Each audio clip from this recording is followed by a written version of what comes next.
Management with us to detail those numbers. Remember, the numbers look fairly exceptional. If you just take a look at it on the top line itself, it's grown by close to around 5 to 6%. But we have with us Mr. Varghese, the Executive Vice President of Marketing of MRF, who joins us currently on the phone line. Hi, sir. Thanks so much for joining. The numbers look fairly good on the top line itself.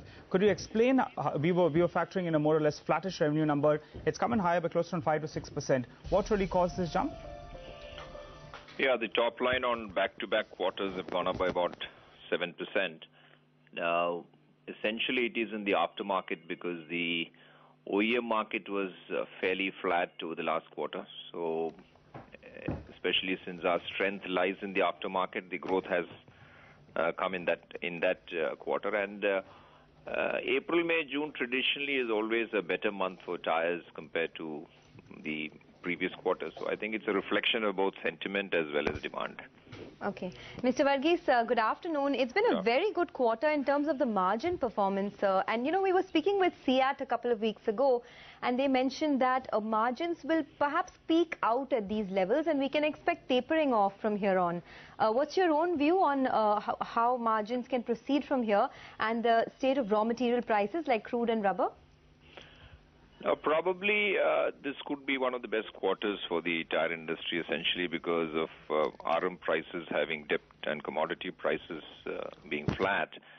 Going forward, we expect some of the RM, especially on NR and other front, showing an upward movement. So, and the bottom line is a reflection of our RM prices having come down, and I feel that in the coming quarter, we may not be able to hold on to these margins that we have currently seen. Okay, so may not be able to hold on to these margins. Then what do you think could be a sustainable margin performance for the company in FY16?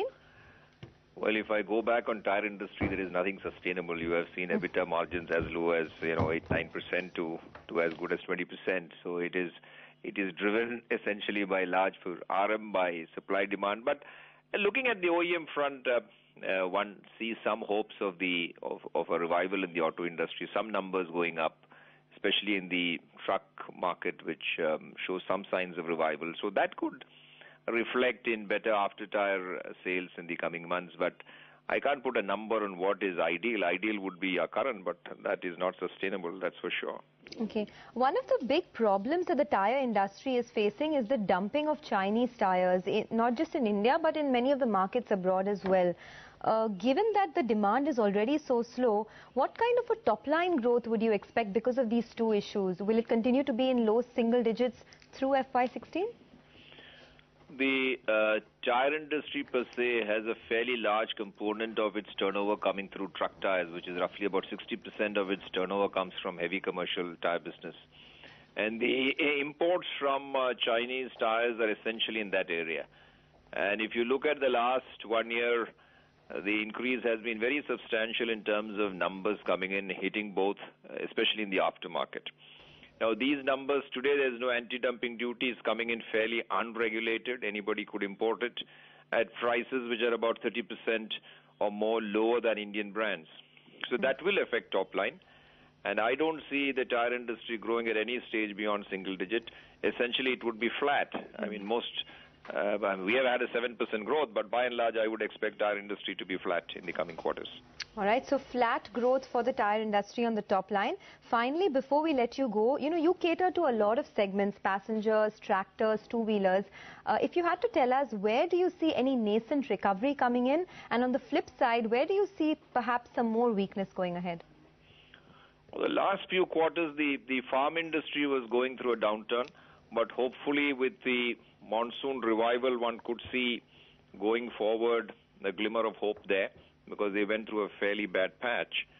And the truck industry, which had also drastically dropped over successive quarters, are seeing the first signs of hope. So there is some hope on the auto industry on the horizon.